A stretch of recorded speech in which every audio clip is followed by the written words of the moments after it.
mengenal sakti mantan gitaris Sheila on 7. Kelahiran Yogyakarta, 14 Juni tahun 1980. Mundur dari gempita panggung musik pada tahun 2006 atau setahun. Setelah merilis album bertajuk Jalan Terus, meninggalkan Sheila on 7. Mendapat hidayah karena beliau berpikir kematian bisa datang kapan saja. Dan bagaimana pertanggungjawaban kita di dunia kepada Allah. Selama di dunia Allah akan melihat keimanan kita, bukan harta, jabatan, ketenaran, dan lain-lain. Pada saat itu, beliau memutuskan untuk mendalami ilmu agama Islam. Sakti melanjutkan perjalanan spiritualnya ke India, Pakistan, dan Bangladesh selama sekitar 4 bulan. Setelah itu beliau memutuskan untuk kembali ke Indonesia dan memulai dakwahnya. Dalam perjalanan hijrahnya, Sakti mengubah namanya menjadi Salman Al-Jogjawi, pemberian dari guru spiritualnya yang artinya, Salman dari Jogja. Simak tausiah beliau. Ya, dulu saya ya terus terang ini ketipuan, ini pengalaman, cerita pengalamannya orang-orang yang ketipu ini. Ya, saya pikir dengan duit banyak, populer, jadi artis, bahagia. Namun tidak, Bapak-Bapak yang dirahmati Allah. Bahagia tuh ternyata ketika hati kita memang mau takluk kepada Allah, mau menghamba kepada Allah. Oke, mungkin dulu duit banyak ya. Nah, rata-rata apa sih buat orang galau? Kata para ulama, yang buat orang galau itu rata-rata sandang, pangan, papan, pernikahan, kendaraan. Gini apa mboten? Sebelum lanjut jangan lupa like, subscribe, share, dan telan loncengnya. Bismillahirrahmanirrahim. Assalamualaikum warahmatullahi wabarakatuh.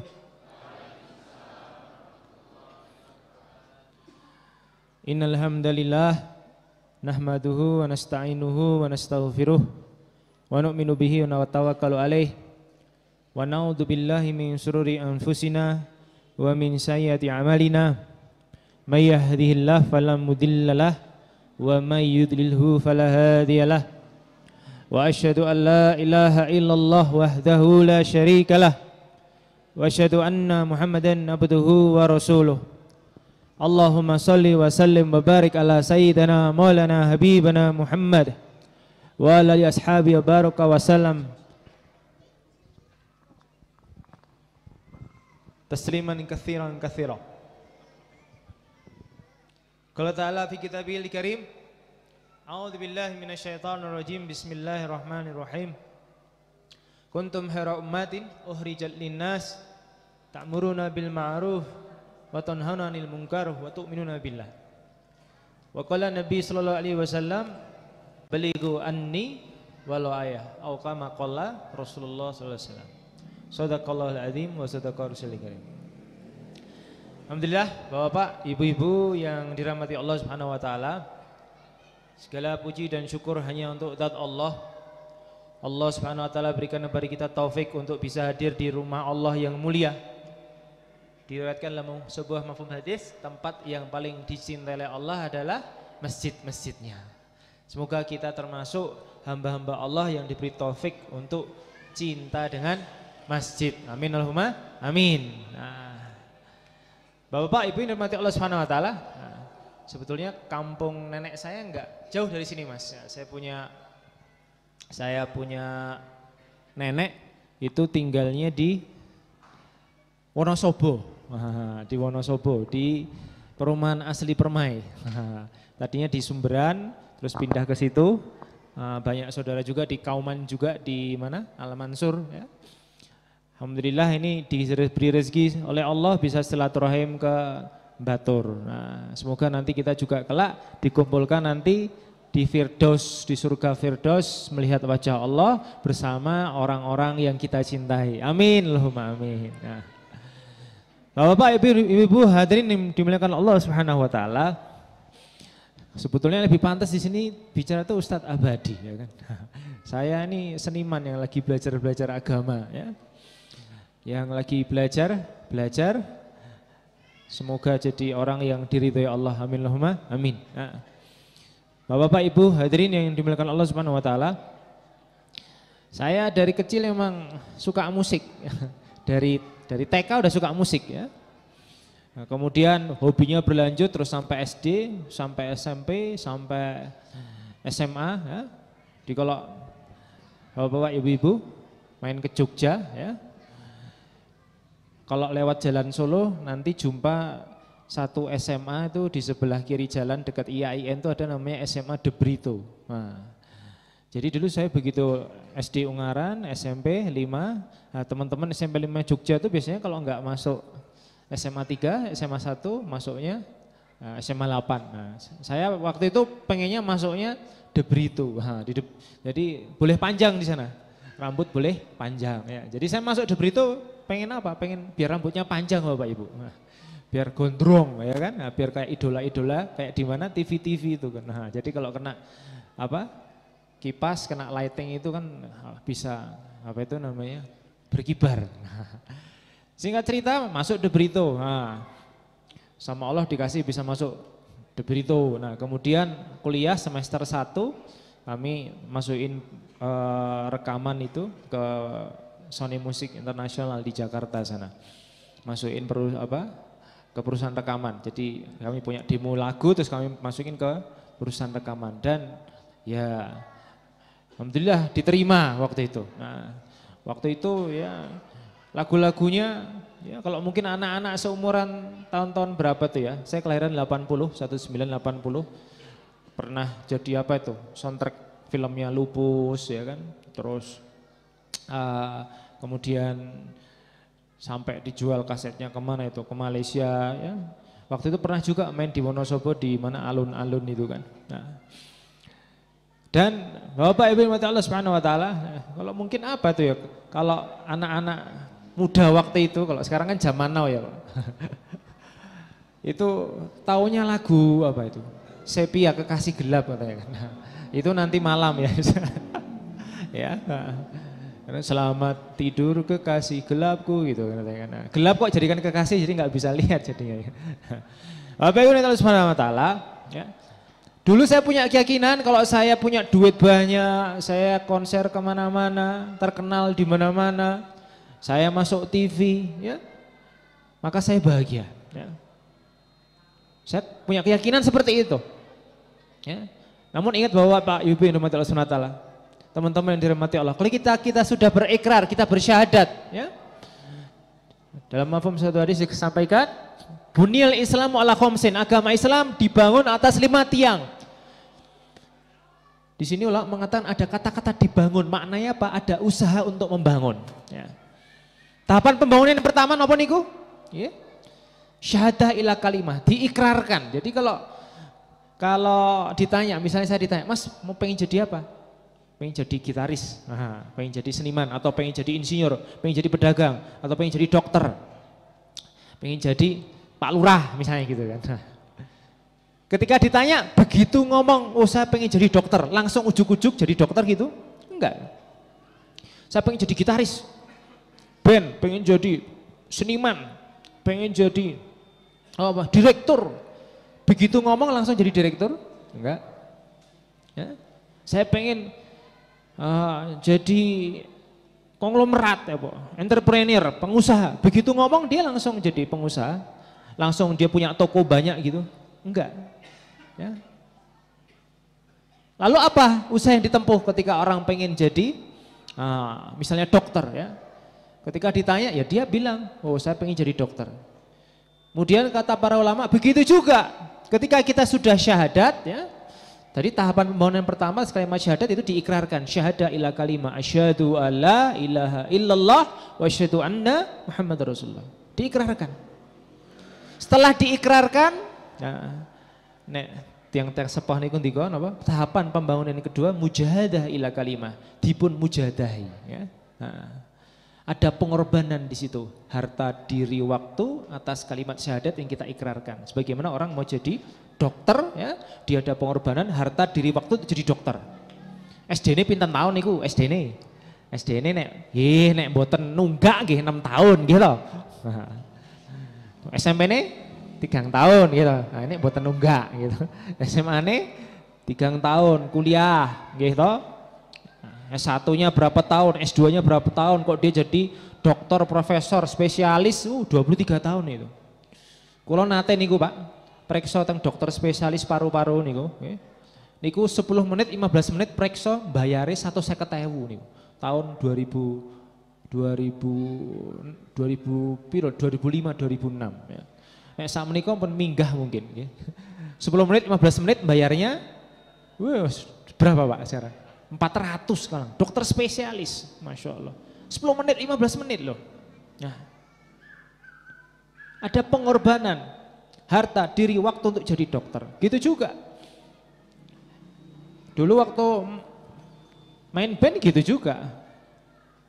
Ada usaha les sana, les sini, kemudian main sampai latihan fingering ya, sampai tangannya kapalan semua ya kan. Nah, kemudian belajar nyusun komposisi lagu sampai kemudian itu panjang prosesnya.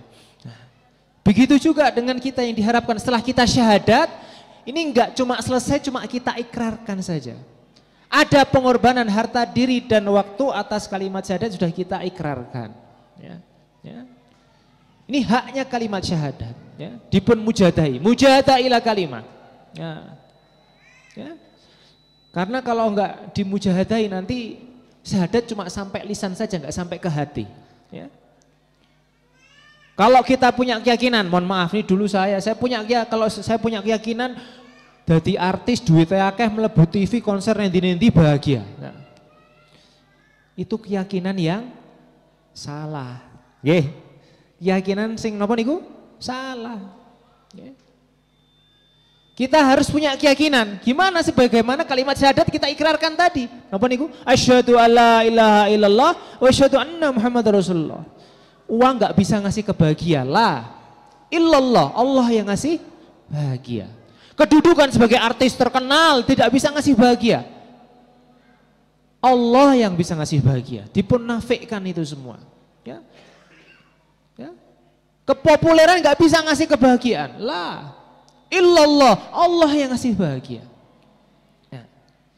Dan yang dikedaki dalam satu hadis disebutkan, jika seseorang mengucapkan la ilaha illallah, hatinya membenarkan lisannya, maka dia akan masuk surga dari pintu mana saja yang dia suka. Nah, namun bapak-bapak, ibu-ibu, hadirin rahimakumullah, hati ini akan membenarkan lisan kalau ada pengalaman. Nggih menapa mboten? Hati ini akan membenarkan lisan kalau ada pengalaman. Nah, nek misalnya napa? Baygon. Baygon iki napa? Beracun. Hati kita membenarkan, ya kan? Lisan kita baygon ini napa? Beracun, nek diombe napa? Aha. Beracun. Nah, begitu juga kita punya keyakinan bukan uang yang membahagiakan, tapi Allah yang membahagiakan. Bukan status yang membahagiakan, namun Allah yang membahagiakan. Bukan kepopuleran yang membuat orang itu mulia, namun Allah yang buat mulia. Begitu. Nah, ini saring-saring. Bagaimana kata Ustaz Abadi tadi, saring-saring Pak, Bapak Ibu sekalian dirahmati Allah. Ya. Ternyata untuk bahagia itu simple. Untuk bahagia apa? Sederhana. Ya. Sederhana. Saat ini juga kita membuat keputusan ingin perbaiki hubungan dengan Allah, saat ini juga Allah kasih kebahagiaan. Enggak nunggu lama-lama. Enggak nunggu kalau artis seniman kelas lokalan harus jadi seniman kelas internasional dulu, ya kan.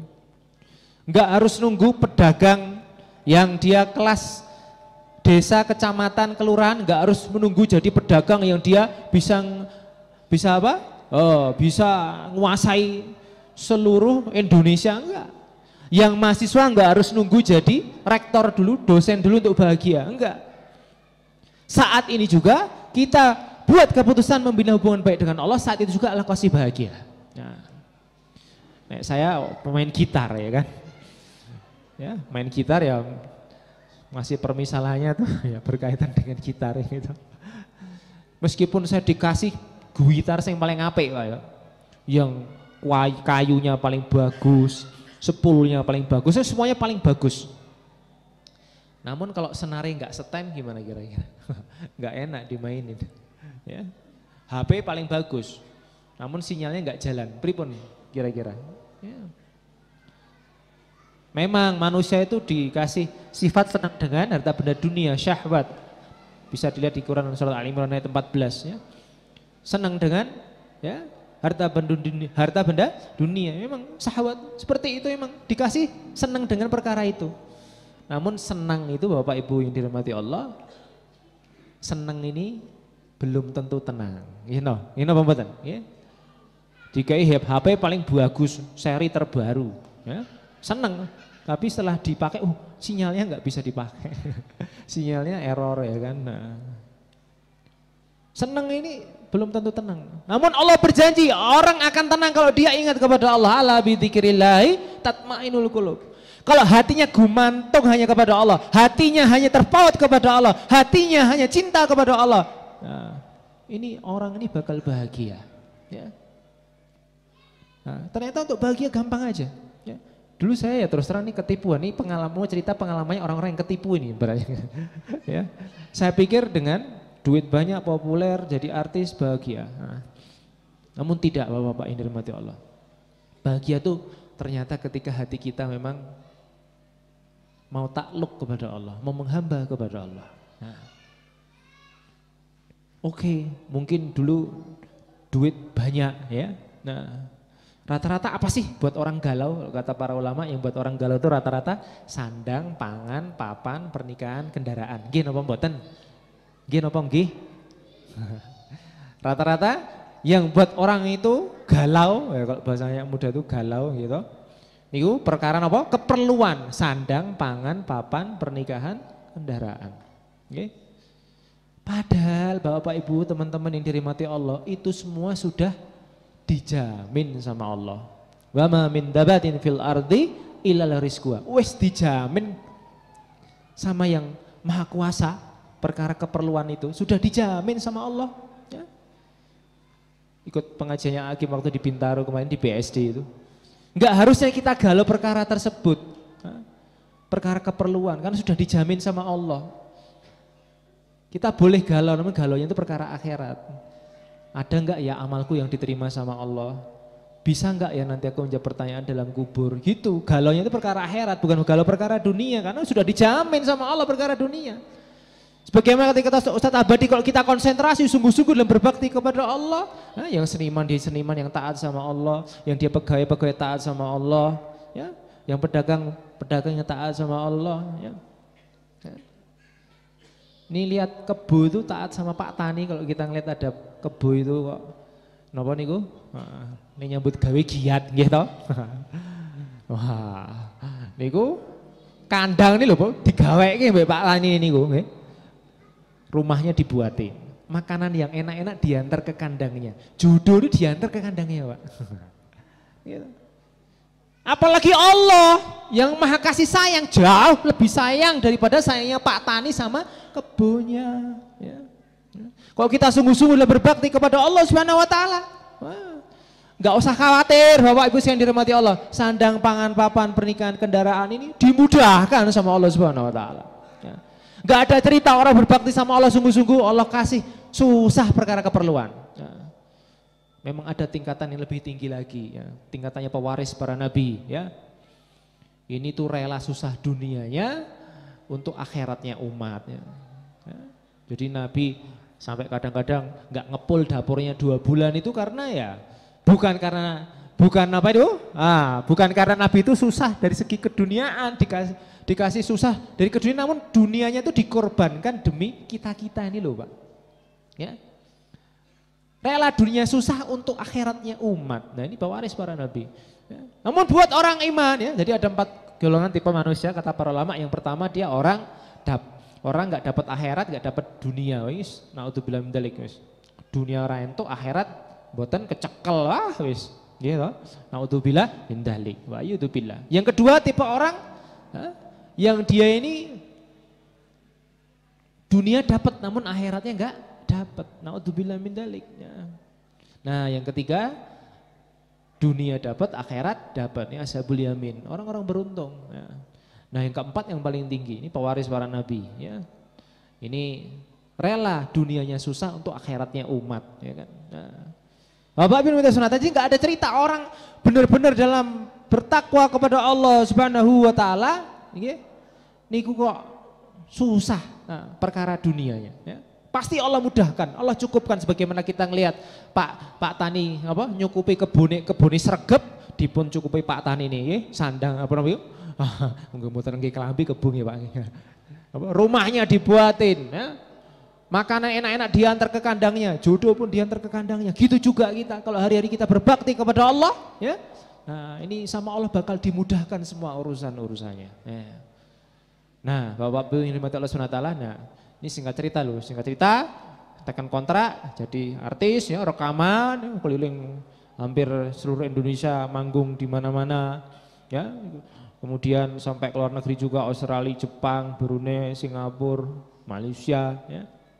Nah, Bapak-Bapak, Ibu yang dirahmati Allah Subhanahu wa taala, ya. Kalau ditanya senang, senang Mas. Tanya senang ya senang, syahwatnya memang manusia cenderungnya suka dengan dunia. Namun kalau ditanya tenang, saya jawab tidak. Karena tenang hanya ketika kita ingat kepada Allah. Boleh jadi seniman, namun biar jadi seniman yang senang dan tenang ya. Monggo jadi seniman, namun kita berkarya, kita bermuamalah dengan koridor-koridor syar'i yang sudah ditetapkan oleh Allah Subhanahu wa taala. Jadi seniman yang bahagia nantinya. Terus terang Pak, dulu saya waktu main band, sholatnya rapatnya digatekke gitu. Sekolahnya yang di Brito gitu. Sekolahnya jadi di Brito yang Jumat aja pulangannya jam 1 kurang seperempat. Ya. Namun Bapak-bapak, Ibu, teman-teman dirahmati Allah Subhanahu wa taala. Nah, kalau ditanya senang tadi ya senang. Nah, kalau ditanya galau, galau. Galau. Ya. Waktu itu dikasih semuanya sama Allah, ya dikasih semuanya. Apa yang diidam-idamkan dikasih, ya. Duit dikasih banyak, sandang, baju bagus-bagus, makanan yang enak-enak, sandang, pangan, papan, rumah bagus, ya kendaraan juga mewah, ya kan. Sandang, pangan, papan, kendaraan dikasih sama Allah. Yang buat galau saya satu, golek jodoh wangel, golek jodoh. Wangel, pernikahan ya kan, wangel. Bapak Ibu Subhanahu wa taala, ya. Namun Masya Allah, ya. Ini cerita-cerita nih, ya. Waktu itu, ya namanya hidup itu pasti kan ada senang ada susah, nggih. Ya. Kadang senang, kadang susah. Kayak ini siang, nanti kita akan nemui malam. Gak bisa dihindari itu Bapak Ibu sekalian dirahmati Allah, ya. Senang atau susah ini gak bisa dihindari, ya. Kadang senang, kadang susah, kadang siang, kadang malam, ya. Nah, waktu itu kami dapat ujian. Waktu manggung di Lampung pernah ada orang jual tiket palsu. Nah, stadion udah penuh. Kemudian yang dari luar masuk ke dalam, kemudian terdorong turun ke bawah kan tingkat, terus terinjak-injak, terus meninggal dunia. Jadi beberapa penonton meninggal dunia. Konsernya nggak sampai selesai. Dihentikan konser kami. Ya. Di Kalimantan juga begitu. Kami mau keluar dari stadion waktu itu. Jadi penonton tuh perlu pintu keluarnya cuma satu. Akhirnya desak-desakan ada yang meninggal. Nah, sempat kami susah konser karena kejadian tersebut. Nah, ditakutkan kalau nanti kita konser maka banyak ada hal-hal yang tidak diinginkan. Nah, akhirnya ya, pemasukan otomatis kan mulai menurun ya.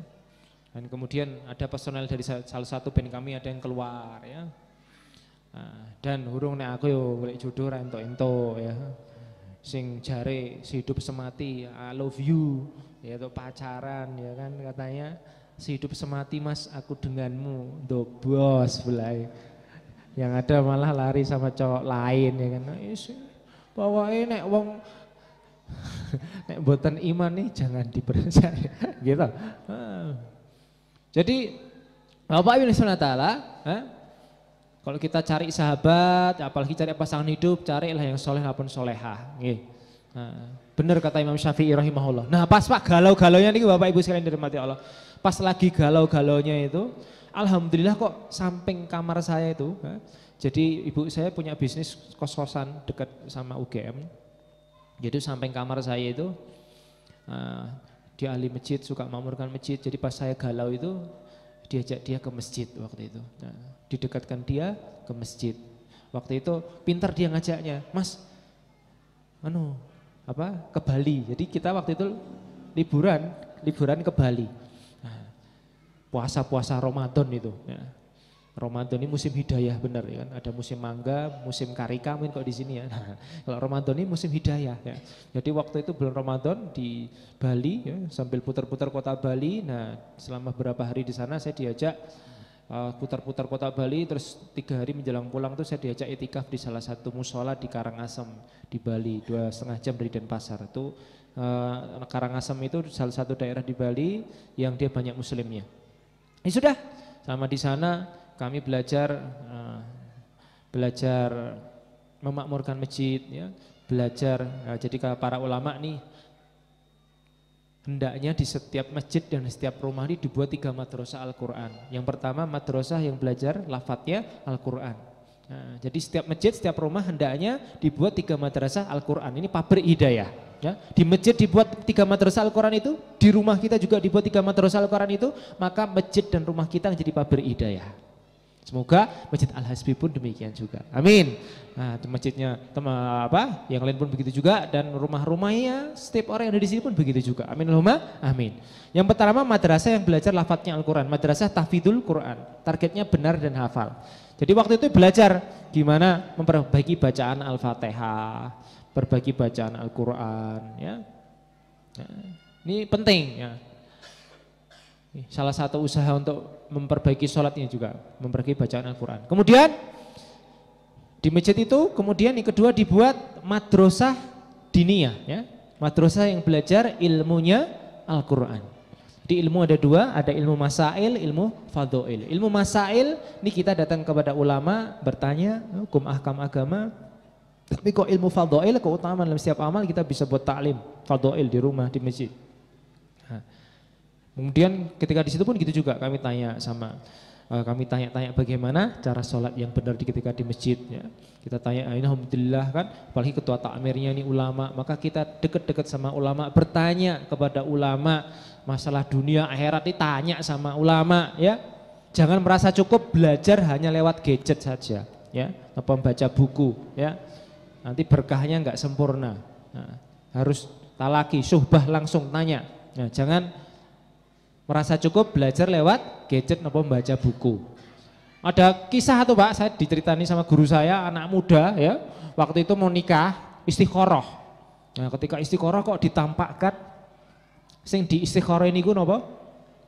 Yang di istikharah itu bantu dia wudu. Nah, jadi ditampakkan dalam mimpinya ketika dia istikharah, ini bantu dia wudu. Nah, ngilingke banyu niku. Nah, kemudian dia katanya kalau baca lihat buku sama gadget itu kan kalau ada pilihan yang kita bingung istikharah. Ketika istikharah kok ditampakkan apa? Dilingke banyu. Jadi akhwatnya itu tadi yang calonnya itu tadi itu membantu dia mengalirkan air ketika wudu. Wah, niki jodohku iki, membantu saya dalam perkara ketaatan gitu kan. Nah, modal baca buku sama lihat gadget. Singkat cerita nikah mereka. Naudzubillah min dzalik wa a'udzubillah. Ternyata sering berantem ternyata.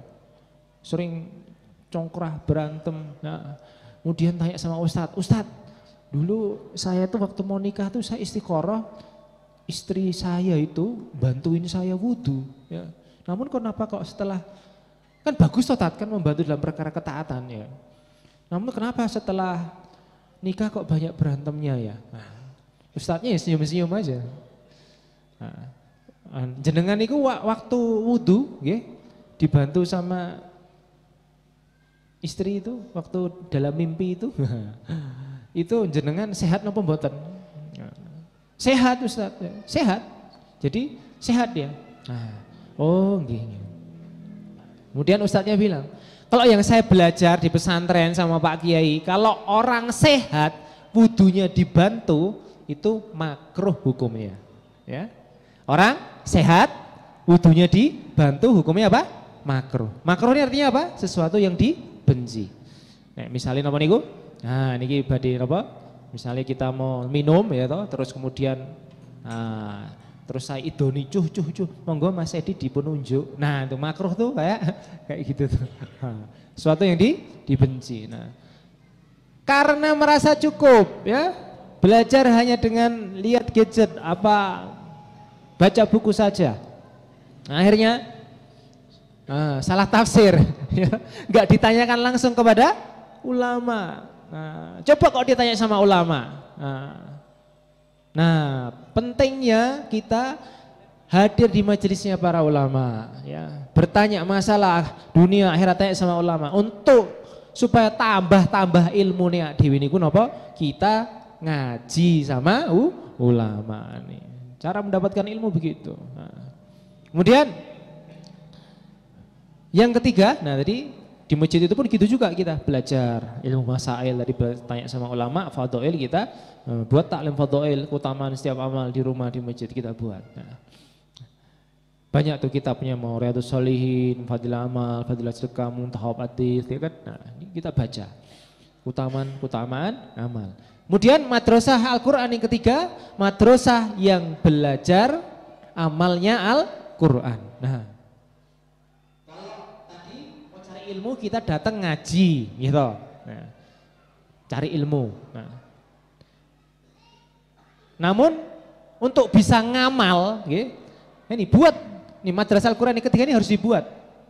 Madrasah yang belajar amalnya Al-Quran, madrasah dakwah minhajun nubuwah. Ya. Dengan ngaji datang kepada ulama maka kita tambah ilmu. Dengan kita watawasau bil haq, watawasau bis sabar. Ya. Maka nanti akan menambah iman kita. Dengan dakwah iman kita akan bertambah, dengan ngaji ilmu kita bertambah. Ini dua-duanya harus dibuat. Dakwah dibuat, ya. Taklim juga dibuat nih kata Sayyidina Umar bin Khattab radhiyallahu anhu, ini olahraga napa niku? Batin, dakwah sama taklim. Olahraga napa? Fisik, berkuda sama memanah gitu. Nah. Ini dua-duanya harus dibuat. Nah. Olahraga batin, dakwah sama taklim. Nah, dengan dakwah iman akan bertambah. Dengan ilmu apa? Nah, dengan ngaji maka ilmu akan bertambah. Nah, kalau kata Buya Hamka, iman ya yang tidak disertai dengan ilmu ini seperti lentera, seperti cahaya ya, yang dipegang bayi. Ya, gimana kira-kira? Nek korek dipegang bayi, korek murup niku, ya, bahaya, membahayakan untuk dirinya dan membahayakan untuk orang lain. Namun kalau orang berilmu nggak disertai iman, ini seperti lentera yang dipegang pencuri, ilmunya semata-mata hanya untuk cari dunia. Na'udzubillah min dzalik wa a'udzubillah. Kata Buya Hamka begitu. Maka dua-duanya dibuat, usaha atas iman dibuat, usaha atas ilmu dibuat. Ya. Iman yang tidak disertai dengan ilmu tadi seperti apa? Lentera yang dibawa bayi. Namun orang ada ilmu nggak ada iman seperti lentera yang dibawa pencuri. Nah, dua-duanya harus dibuat, usaha atas iman, usaha atas ilmu. Nah, ajak-ajak pada perkara kebaikan itu akan meningkatkan iman kita. Ya. Maka para ulama ahli tafsir mengatakan, kalau kita baca surat Al-Asr itu, kalau kata Imam Syafi'i, Quran surat Al-Asr ini mencukupi, ini mewakili seluruh isi daripada Al-Quran. Seandainya yang turun ini surat Al-Asr saja, niscaya mencukupi. Nah, yang lain surat lain enggak turun, cuma Al-Asr aja nih saya sudah mewakili seluruh isi pada Al-Quran. Jadi di situ disampaikan supaya kita enggak rugi, illalladzina amanu wa amilus solihati wa tawassaw bil haq wa tawassaw bis sabr. Jadi para ulama ahli tafsir mengatakan sebetulnya wa tawassaw bil haq wa tawassaw bis sabr ini adalah amal soleh juga. Namun kenapa disampaikan lagi di akhir ayat? Nah, kata para ulama karena wa tawassaw bil haq wa tawassaw bis sabr, amar ma'ruf nahi munkar ya. Dakwah ilallah, mengajak pada perkara kebaikan ini, ya, mengajak kepada Allah, ini bisa memberikan ruh, menjaga, memelihara, melestarikan, meningkatkan iman dan amal kita. Ya. Jadi ada hakikatnya iman, hakikatnya amal, bukan gambar iman, gambar amal. Ya. Kita mau bakar sate kalau pakai gambar api gimana kira-kira? Satenya kebakar enggak? Enggak kebakar. Nah. Gitar pakai gambar gitar, ya enggak ramuni, gitu. Nah, begitu juga, ya. Islam ini akan mulia, ya. Jika umat Islam yang benar-benar ada hakikat Islam dalam dirinya. Islam itu tinggi dan lebih tinggi daripada Islam. Nah, asalkan Islam yang hakikat, ada hakikat Islam dalam dirinya, bukan gambar Islam. Nah, Bapak Ibu minta Allah Subhanahu wa taala. Nah, jadi ketika di masjid itu dibuat 3 madrasah Al-Quran itu. Nah, madrasah Tafidul Quran, madrasah diniyah, kemudian madrasah dakwah liman junubuah, latihan kita benerin bacaan Quran, latihan cari ilmu, latihan ajak-ajak orang pada perkara kebaikan. Nah, Masya Allah Pak, baru beberapa hari kenal amal masjid, belajar tadi 3 madrasah Al-Quran itu tadi ya. Ini pulang ke rumah ya, kemudian kenal sama teman-teman yang suka makmurkan masjid. Ada teman saya takmir masjid di daerah dekat rumah saya itu, mahasiswa IAIN itu. Nah, kemudian dia ngenalin saya sama temennya, singkat cerita ta'aruf nikah. Masya Allah, baru 3 hari kenal masjid itu untuk bojo, 10 tahun jadi artis susah untuk bojo. Wah, itu pengalaman iman buat saya.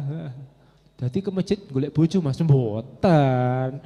Masjid golek ridha Allah. Allah dapat ya dapat semuanya nanti. Nah. Jadi ini saya jadi berpikir, oh jadi sebetulnya ya.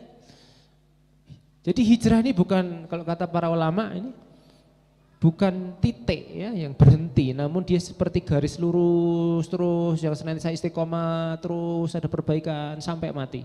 Nah. Jangan sampai ke orang ini ngerasa baik, bahaya ini ya.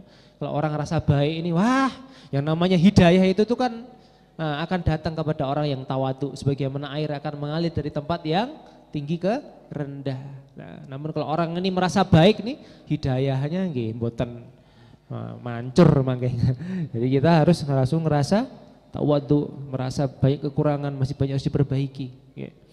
Nah, Bapak Ibu nikmati Allah Subhanahu wa taala. Nah, ini pengalaman iman buat saya. Oh, ternyata jadi artis di akeh terkenal masalah jodoh rampung, kenal karo masjid baru beberapa hari aja masalah jodoh selesai. Masya Allah. Oke.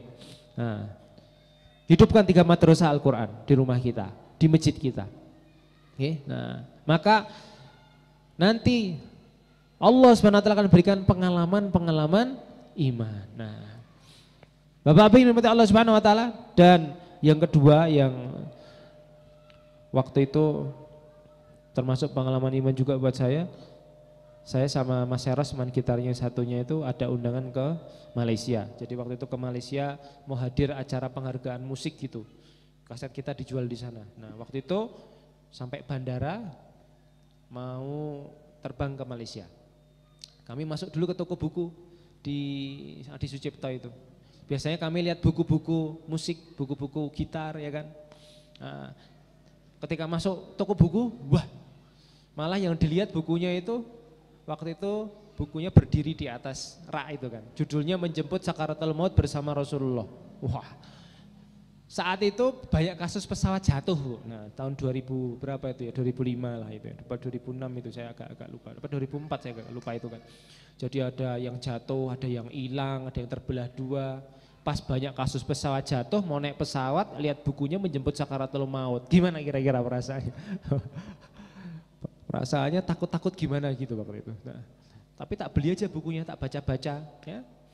Nah, katanya kalau Sakaratul Maut itu seperti, nah ini kok buat orang gak soleh itu kalau Sakaratul Maut itu seperti kambing yang dikuliti hidup-hidup. Naudzubillah. Namun kalau buat orang soleh, kata para ulama, ini sakaratul mautnya ini seperti mengambil bulu di butiran debu yang halus. Enggak sakit buat yang soleh ya. Semoga di sini kita husnul khatimah. Amin. Allahumma amin ya. Nah, terus seharian tuh saya enggak bisa tidur. Jangan-jangan malaikat maut datang ya kan. Klisa sini. Enggak bisa tidur seharian. Kemudian saya berpikir, kenapa saya takut dengan kematian padahal kita diajari hanya boleh takut kepada Allah. Terus saya ingat biasanya latihan band niku, bengi latihan band. Besok pagi harus berangkat sekolah. Ngebut, lupa enggak bawa SIM sama STNK, Pak. Pas ada razia polisi. Wah, gimana? Ada razia polisi enggak bawa SIM sama STNK. Nah, deg-degan kita, takut kan, bersalah kita. Begitu juga suatu hari nanti Bapak Ibu sekalian dirahmati Allah, ada razia malaikat Israel gitu. Ada razia malaikat Israel. Nah, kok kita takut? Jangan-jangan SIM sama STNK-nya belum dibawa. SIM-nya la ilaha illallah, STNK-nya Muhammadur Rasulullah. Nah, maka ini kesempatan kita gimana bawa SIM, menyempurnakan SIM sama STNK-nya. Ya. Gimana Allah kasih iman, ya iman yang istiqomah, ya. Dikasih amalan-amalan cinta dengan sunnah-sunnah Nabi. Nah ini, ya. Kalau orang-orang yang dicintai Allah, inna awliya Allahi la khaufun alaihim wa lahum yahzanun. Kekasih-kasih Allah itu enggak ada rasa takut, rasa sedih. Nah, Bapak Ibu yang dirahmati Allah Subhanahu wa taala,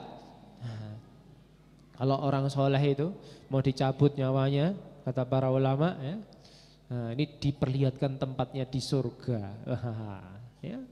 Maka kita lihat orang soleh yang meninggalnya senyum, ya kan. Ada satu ulama juga menjelaskan secara detail, ya, ketika mau dicabut dari sebelah tangannya, ini tangannya, ya, tangannya ini sering untuk baca Quran, sering untuk bantu orang, ya kan. Maka nggak bisa dicabut dari sebelah tangannya, mau dicabut dari kakinya suka pergi ke masjid, silaturahim, ngasih manfaat, kebaikan untuk orang lain, nggak bisa dicabut dari kakinya, mau dicabut dari kepalanya, hari-hari fikirnya senantiasa perkara kebaikan, berpikir perkara yang Allah ridho, ya. Matanya dibuat lihat yang baik-baik, telinganya dibuat denger yang bagus-bagus, ya. Mata yang melihat kebaikan saudaranya, ya. Maka bingung malaikat menyabut dari mana, lapor kepada Allah. Maka Allah bilang sama malaikat Israel itu, balikkan tanganmu, ya kan. Nah, dibalikkan tangannya, kata para ulama, di tangannya itu ketika dibalikkan tangannya malaikat itu disampaikan, di situ diperlihatkan surga kepada orang soleh ini tadi. Maka ketika orang soleh ini tadi ngelihat surga dibalik tangan malaikat itu tadi, akhirnya dia keluar sendiri dari jasadnya. Nah, semoga kita besok matinya husnul khatimah. Amin Allahumma amin. Nah, tanda-tanda loh, orang punya hati yang makmur, gitu.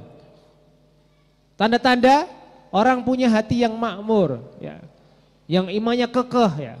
Kok dulu Bapak Ibu sekalian dirahmati Allah, kok saya 1 bulan nggak ada konser tuh bingung, gimana ya nanti bayar ini, bayar itu, cicilan ini, cicilan itu, bingung. Nah, coba kalau kita lihat dulu kehidupan Nabi, ya.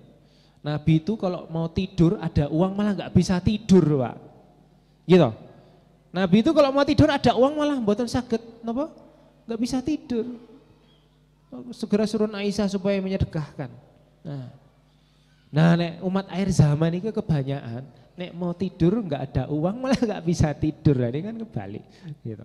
Nah, Bapak Ibu Allah Subhanahu wa taala, ya, diperbolehkan kita menyimpan untuk selama 1 tahun, ya. Nah, namun kalau jalur takwa itu, ya, nek sesuk isih urip yo yakin pasti dikai rezeki kalian Gusti Allah. Ya. Ini tanda-tanda orang hatinya makmur, iman nih ada dalam hatinya. Ini ibaratnya SIM-nya tadi kan, la ilaha illallah, ini apa? Dia hanya yakin yang meletakkan manfaat dan mudarat hanya Allah, ya. Nah, jadi kalau dia cari uang, ya kalau cari uangnya halal ini pasti ada berkah Allah, ada ridha Allah di situ, bahagia pasti. Namun kok cari uang kok itu perkara yang haram, dia carinya dalam maksiat, pasti nanti kan buat susah. Nah, dia punya keyakinan seperti itu, hatinya hanya tenang, ingat kepada Allah. Nah, tanda-tanda hati yang makmur, ya. Nah, ini apa? Kalau kata ulama, yang pertama dia dipuji dan dicelani, hatinya enggak berubah. Kemudian yang kedua, kalau dia ini kehilangan dunia, kehilangan dunia yang sekiranya mengganggu akhiratnya, dia ini malah seneng. Ada sahabat Nabi Abu Tolhah, waktu itu kan punya kebun bagus. Nah, kebunnya itu mengganggu konsentrasi sholatnya sampai dia lupa jumlah rakaat sholatnya. Akhirnya kebunnya ini diinfakkan di jalan Allah. Rela dunia berkurang, namun nggak rela akhirat berkurang. Ini tandanya orang ini imannya mantap seperti ini. Kemudian yang ketiga, tanda orang ini imannya mantap, mancep dalam hati. Tadi rela dunia berkurang, namun gak rela agama berkurang. Kemudian yang kedua dipuji dan dicela hatinya nggak berubah. Kemudian yang ketiga dalam keadaan rame-rame ataupun sendiri dia tetap takut sama Allah. Ya. Dalam keadaan rame-rame ataupun sendirian dia tetap takut sama Allah. Senantiasa merasa diawasi Allah. Kalau kata Sayyidina Ali bin Abi Thalib, kalau kamu mau lihat diri kamu yang sebenarnya itu lihat ketika kamu lagi sendirian. Tapi Bapak Ibu Subhanahu wa taala, nah itu, sekarang gimana hati kita? Sudahkah hati kita rela dunia hilang namun akhirat enggak? Jangan sampai berkurang. Sudahkah kita ada perasaan kok dipuji dicela? Kok dipuji kita enggak tinggi hati, dicela kita? Dicela kita enggak minder kita. Kita lakukan semata-mata itu semua karena Allah, bukan karena siapa-siapa. Kemudian yang ketiga Bapak Ibu yang dirahmati Allah Subhanahu wa taala, kita senantiasa takut kepada Allah dalam keadaan rame-rame maupun sendirian. Nah, sekarang kalau belum, mari kita sama-sama usaha. Ya, pumpung masih ada di dunia, nyiapkan SIM-nya, la ilaha illallah Muhammadur Rasulullah. Ya. Kalau kata para ulama ya, ihdinas siratal mustaqim, ya Allah tunjuki saya jalan yang lurus ya. Jalannya orang-orang yang diberi daya oleh Allah, ya, minan nabiyyin siddiqin syuhada dan orang-orang soleh. Ya. Ini sebagai sebelum asar nih Pak ya. Ini ada sahabat Nabi yang waktu itu dagang untungnya Pak 300 rupiah, 1,2 miliar. Ya. Datang kepada Rasulullah, ya Rasulullah saya hari ini untung banyak, berapa untungmu? 300 rupiah, 1,2 miliar rupiah. Gimana Bapak Ibu sekalian, seneng gak kira-kira nek dagang terus untung 1,2 M? Seneng, halal meneh, seneng, boleh. Namun apa kata Nabi? Kamu mau gak sebaik-baik keuntungan kata Nabi? Mau ya Rasulullah. Kata Nabi, sholat sunnah 2 rakaat setelah sholat fardu kata Nabi ini sebaik-baik keuntungan. Ba'diyah duhur, ba'diyah maghrib, ba'diyah isya. Jadi kalau kata ulama ini jelaskan, nek misalnya ada untuk dit wakeh ya, mbok eling-eling senengmu kaya ngopo kuwi. Dan hari itu juga Allah kasih kamu rezeki bisa sholat sunnah ba'diyah. Ba'diyah duhur, ba'diyah maghrib, ba'diyah isya. Kira-kira atimu lebih seneng endi? Kudune kita lebih seneng dengan ba'diyah tadi. Jadi nek misalnya untuk dit akeh halal berdagang untung akeh halal. Alhamdulillah nek dikai angka misalnya angka 6 gitu ya. Nah, habis sholat ba'diyah duhur, ba'diyah maghrib, ba'diyah isya ya. Harusnya alhamdulillah lebih jeru kata ulama.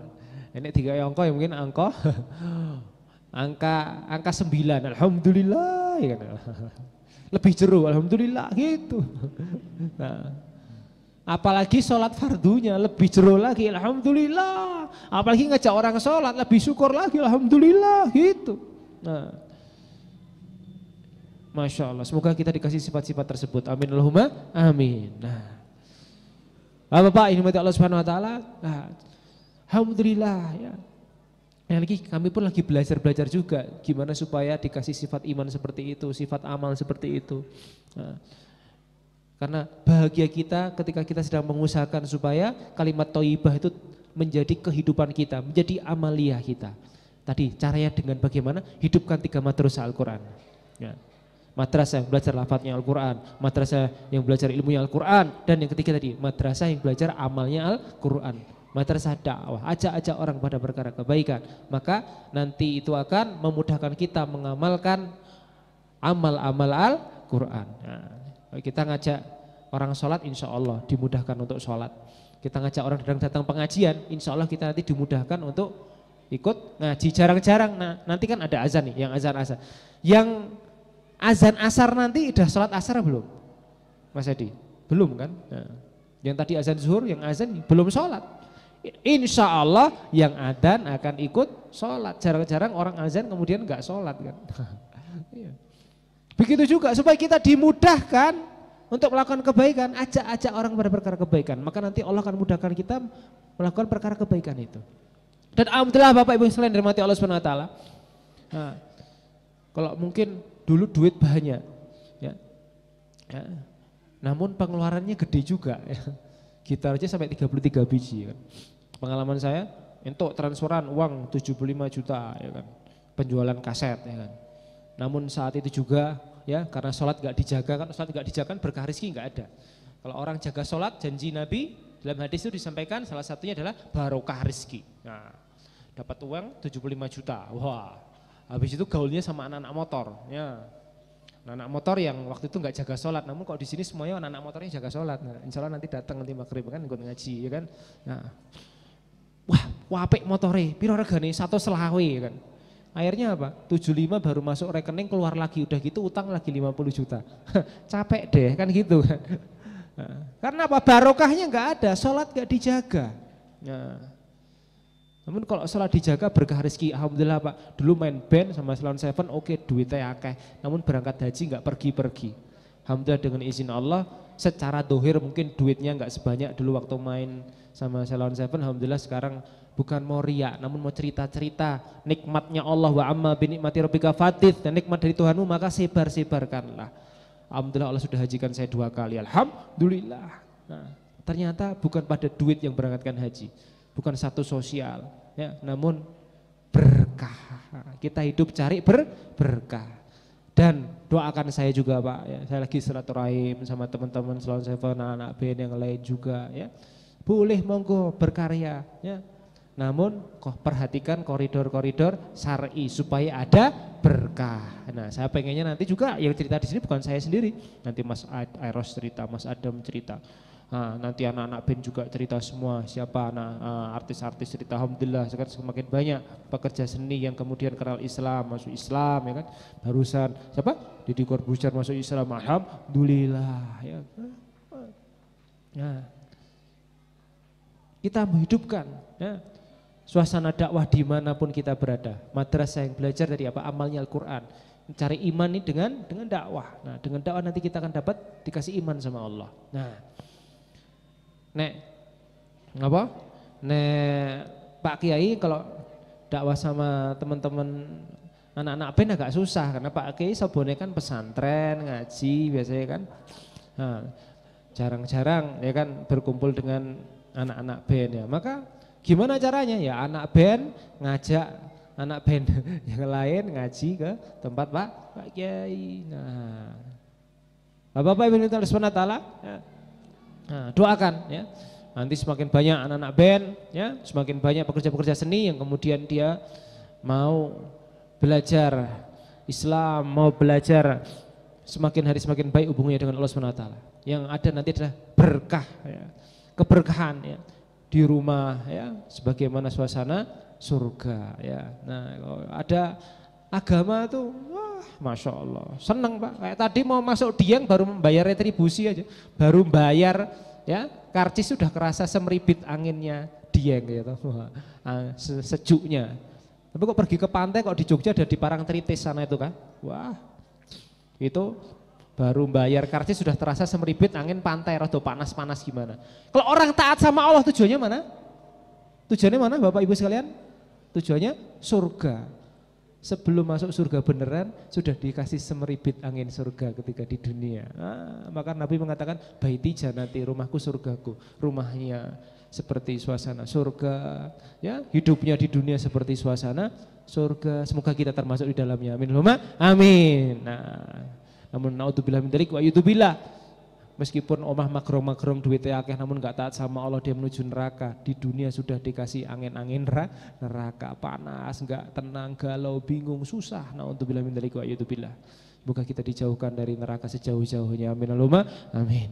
Walaupun minkum, demikian yang bisa saya sampaikan. Semoga yang sedikit ini bermanfaat, yang bisa langsung diamalkan tadi apa? Hidupkan 3 madrasah Al-Quran, ya. Supaya Allah Ta'ala tambah lagi hidayah dalam diri kita. Nah, dan kemudian jangan lupa nanti juga insya Allah maghrib nanti di sini ada majelis lagi.